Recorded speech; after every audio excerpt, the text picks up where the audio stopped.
Film ini menceritakan kisah mantan bos Yakuza yang bernama Ryuzo. Sudah lama banget dia pensiun dari dunia gangster yang dijalaninya sejak masih muda. Sekarang Ryuzo menjalani masa tuanya dan tinggal satu rumah bareng anak laki-lakinya, Ryuhei, cucunya Kosuke, dan istrinya yang saya nggak tahu namanya siapa. Ceritanya, Ryuzo ini orangnya masih old school banget. Kemana-mana dia cuman pakai kaos singlet dan mainan pedang tiap pagi sambil teriak-teriak di depan rumah. Tentu saja hal itu membuat Ryuhei sedikit kesel sama tingkah laku bapaknya. Dan lagian malu-maluin kalau tatonya dilihat sama tetangga. Namun Ryuhei ini adalah anak yang berbakti dan setiap hari dia masih ngasih uang jajan untuk bapaknya. Suatu ketika, Ryuzo mendapat telepon dari seorang penipu yang bilang kalau Ryuhei nggak sengaja menghilangkan uang perusahaan sebesar 5 juta yen dan harus menggantinya. Kalau enggak, dia akan dipecat dari pekerjaannya. Ryuzo jadi pusing dan kebingungan setelah mendapat panggilan telepon itu. Dan akhirnya dia membawa barang-barang berharga miliknya, lalu menuju tempat di mana dia dan penipu itu janjian untuk ketemu.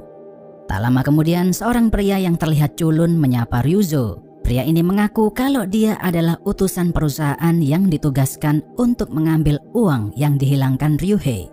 Akhirnya mereka berdua duduk dan ngobrol di tengah taman. Ryuzo ternyata tidak membawa uang seperti yang diminta penipu itu, tapi dia malah membawa barang-barang kesayangannya seperti sabuk kulit dan koleksi koin kuno miliknya. Beberapa saat kemudian, seorang pria tua mendekat dan menyapa Ryuzo. Dia ini ternyata adalah adik seperguruan sewaktu masih menjadi Yakuza yang bernama Maza. Ryuzo kemudian menceritakan alasannya kenapa dia menemui pria culun ini. Tentu saja, Maza mencium aroma-aroma penipuan dari pria berkacamata itu dan kemudian ingin menghajarnya. Namun Ryuzo masih belum paham kalau dia ini mau ditipu dan dengan polosnya berniat memotong jarinya sebagai tanda permintaan maaf kepada pria tersebut. Setelah melihat tingkah laku kakek-kakek edan ini, penipu itu kabur ketakutan dan menghilang begitu saja. Ryuzo dan Maza menghabiskan malam itu dengan berjalan-jalan ke tengah kota. Mereka nggak sengaja bertemu dengan adik seperguruan lainnya yang bernama Mokichi, sedang digebukin sama segerombolan gangster anak muda. Ryuzo mencoba menyelamatkan Mokichi dengan menunjukkan tato di badannya, tapi anak-anak muda itu malah ketawa-ketawa. Di momen inilah Ryuzo mulai paham kalau zaman sudah berubah. Orang-orang udah nggak takut lagi sama yang namanya Yakuza.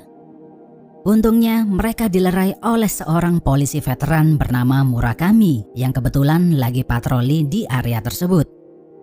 Ternyata Murakami adalah polisi yang sering menangkap Ryuzo sewaktu masih muda dulu.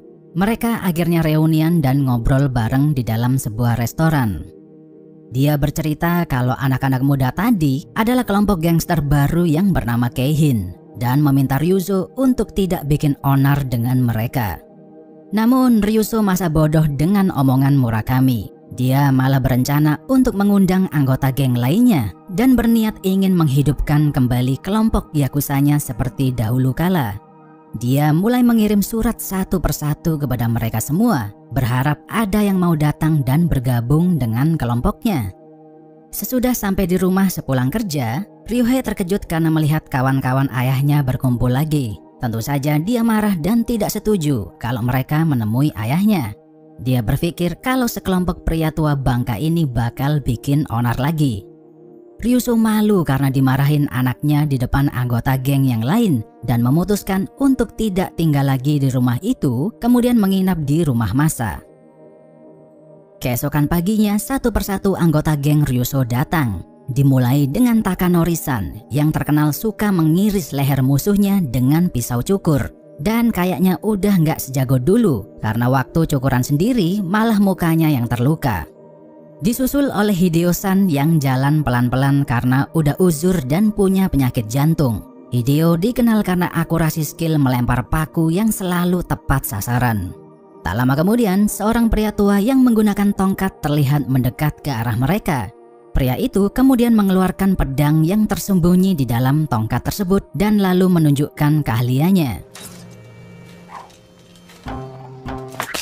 yang ternyata cuman pengen ngambil puntung rokok di depannya. Pria tua itu bernama Ichizo, yang dulu pas zaman masih muda doyan membantai kelompok yakuza lain dengan pedang kesayangannya. Dan yang terakhir, Max-san, pria tua cabul yang selalu dandan mirip rocker era 80-an dan kemana-mana selalu bawa pistol mainan buat nakutin orang. Akhirnya setelah berkumpul dengan 6 orang lainnya, Ryuzo memulai misinya dengan mendatangi salah satu properti milik kelompok Keihin. Namun lokasi tersebut nampaknya dijaga oleh anggota geng yang kemudian berniat mengusir Ryuzo dan kawan-kawan. 3 orang anggota Keihin sempat meremehkan sekelompok pria tua di depannya, tapi tanpa basa-basi, Mac mengeluarkan pistolnya dan menembak ke arah mereka. Tentu saja mereka semua terkejut karena pistol Mac ternyata pistol beneran dan akhirnya melarikan diri. 7 orang pria tua itu merayakan kemenangan pertama mereka di dalam restoran. Udah puluhan tahun mereka ini nggak pernah bikin onar. Dan setelah kejadian di siang hari tadi, mereka merasa lebih hidup. Ryuzo bilang kepada mereka semua kalau dia ingin menghidupkan kelompok yakuzanya lagi dan membangun reputasi secara perlahan. Ke-6 orang lainnya setuju dengan rencana Ryuzo dan mereka pun mengadakan tradisi ritual untuk pembukaan kelompok barunya. Keesokan harinya saat lagi santai-santai, ada seorang sales yang mampir masuk ke rumah Masa. Pria tersebut tiba-tiba masuk dan menawarkan barang yang dijualnya. Pada awalnya pria ini berbasa-basi dengan Masa dan memberinya sebuah hadiah filter keran air yang katanya bagus untuk menyaring air di rumahnya. Tapi ujung-ujungnya dia menyuruh Masa untuk membeli futon atau kasur gulung yang dijual perusahaannya. Sales ini lancang banget dan sedikit memaksa supaya mau membeli produk miliknya. Tapi yang dia nggak tahu kalau rumah itu ternyata dipenuhi oleh anggota yakuza. Yang akhirnya meminta dia untuk memberi kasur gulung itu secara cuma-cuma alias gratis. Melihat sekelompok pria tua yang penuh tato, tentu saja sales itu kabur. Dan begitu nyampe di kantor, dia dimarahin bosnya. Ternyata bos sales tersebut adalah ketua geng Keihin yang juga bos dari penipu telepon dan geng anak muda yang pernah berurusan dengan Ryuzo sebelumnya. Sementara itu, Ryuzo dan kawan-kawan mulai menjalankan rencananya perlahan. Dimulai dengan patroli area di sekitar mereka. Di situ, mereka tak sengaja melihat seorang pria yang bernama Tokunaga sedang turun dari mobil mewahnya. Tapi kok berdandan kayak gembel dan tiba-tiba naik kursi roda. Pria itu terlihat menggedor-gedor pintu rumah orang dan menagih sejumlah uang. Tentu saja Ryuzo jadi penasaran, kemudian dia mengancam akan menghajarnya karena berani menagih uang di daerah kekuasaannya. Tokunaga ketakutan dan memohon kepada Ryuzo agar mengampuninya dengan imbalan akan mengajari sebuah trik penagihan uang yang paling gampang dan tanpa korban jiwa. Akhirnya Masa yang menjadi tumbal. Dia didandani mirip gembel dan mencoba menagih hutang kepada seorang wanita dengan cara memelas agar hati wanita itu luluh dan mau membayar hutangnya. Namun ternyata wanita itu lagi kesusahan karena suaminya sedang mengidap penyakit kanker yang sangat parah. Karena kasihan, Ryuzo malah memberi wanita itu uang dan memberinya waktu sampai bulan depan untuk melunasi hutangnya. Dia kemudian menghajar Tokunaga karena telah menyuruhnya menagih uang di wanita yang kesusahan tadi dan menanyakan kelompok geng mana tempat dia bekerja. Ryuzo terkejut setelah tahu kalau Tokunaga ini adalah anggota geng Keihin dan dia memutuskan untuk menemui bosnya langsung. Akhirnya Ryuzo dan 6 lainnya berhadapan langsung dengan Nishi, ketua geng Keihin yang selama ini bikin onar dengan dia. Namun Nishi lebih cerdas, ternyata dia sudah menelepon polisi duluan agar datang ke kantornya untuk mengusir Ryuzo dan kawan-kawan. Untungnya yang datang adalah Murakami, polisi tua yang sudah lama dikenal oleh Ryuzo. Dia masih berbaik hati dan membebaskan Ryuzo dengan memberinya peringatan terakhir supaya nggak bikin onar lagi. Tapi Ryuzo lagi-lagi tidak mendengarkan peringatan Murakami dan malah melanjutkan patrolinya. Dia nggak sengaja melihat sekelompok orang yang lagi demo di depan kantor sebuah perusahaan. Di situ dia melihat kawan lamanya yang bernama Yasu lagi memimpin demonstrasi tersebut. Ryuso berniat membantu kawan lamanya itu. Jadi dia diam-diam meminjam mobil Ryuhei yang kemudian dipasangi stiker dan pengeras suara di atasnya. Pada awalnya, manajer perusahaan itu masa bodoh dengan para pendemo. Tapi setelah mobil Ryuso datang, dia jadi panik dan takut kalau demo ini bakal jadi tambah heboh. Nah, masalahnya perusahaan yang didemo ini adalah tempat di mana Ryuhei bekerja dan sang manajer menugaskan dia untuk membubarkan demo tersebut. Ryuso kaget bukan main setelah tahu kalau ini adalah kantor anaknya sendiri, dan dia lebih kaget lagi sewaktu melihat Tokunaga sedang berjalan masuk ke dalam gedung perusahaan itu. Ternyata manajer Ryuhei menyewa gangster untuk membubarkan demonstrasi. Karena Ryuzo nggak mau anaknya berurusan dengan gangster, dia kemudian masuk dan mengusir Tokunaga. Dan begitu sampai kembali ke markasnya, dia ditabok sama bosnya karena lagi-lagi berurusan dengan Ryuzo dan kawan-kawan. Karena berhasil membubarkan para pendemo itu tadi, Ryuzo akhirnya mendapat bayaran pertamanya yang digunakan untuk bersenang-senang dengan 7 orang sahabatnya. Di momen inilah mereka bisa menikmati kebersamaan susah dan senang bareng seperti dulu sewaktu masih muda. Sementara itu, Nishi sudah kesel banget karena area kekuasaannya dirusuhin sama sekelompok pria tua tersebut. Dia mempunyai ide untuk menculik cucu perempuan Mokichi, Yuriko, yang kebetulan pacarnya adalah anggota geng Keihin. Namun karena rasa sayang yang luar biasa, pria itu nggak tega untuk menculik Yuriko dan malah mendatangi Mokichi untuk memberitahukan rencana Nishi yang sebenarnya.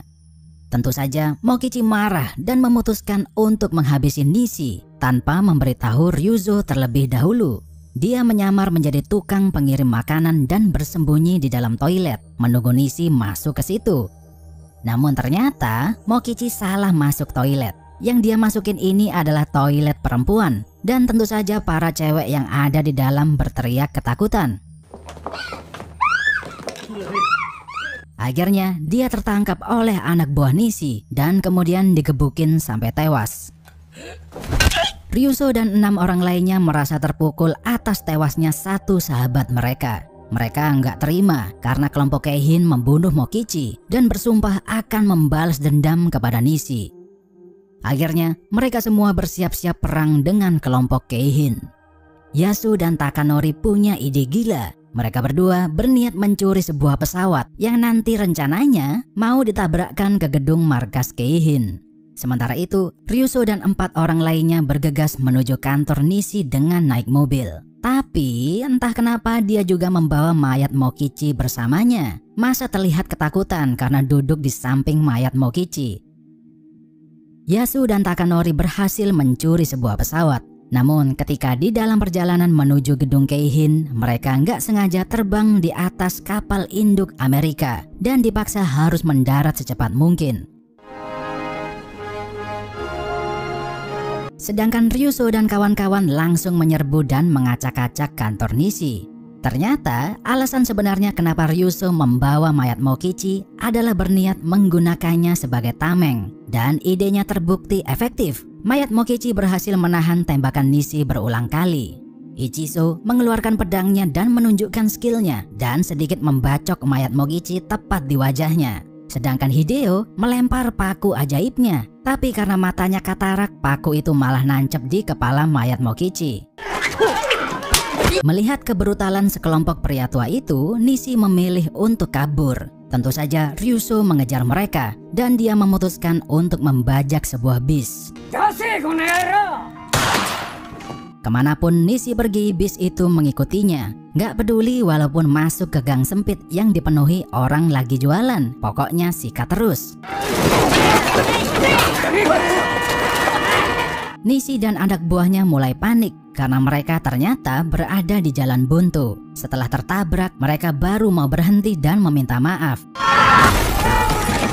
Namun Ryuzo bodoh amat dan terus-terusan menghajar mereka semua. Murakami datang dengan membawa sejumlah pasukan polisi. Dia sekarang punya cukup bukti untuk memenjarakan Nishi karena telah membunuh Mokichi. Sedangkan Ryuso dan lainnya juga ditangkap karena sudah bikin onar di jalanan tadi. Namun dia menganggap misinya sukses dan segala kekacauan yang diperbuatnya selama ini sepadan dengan hasilnya.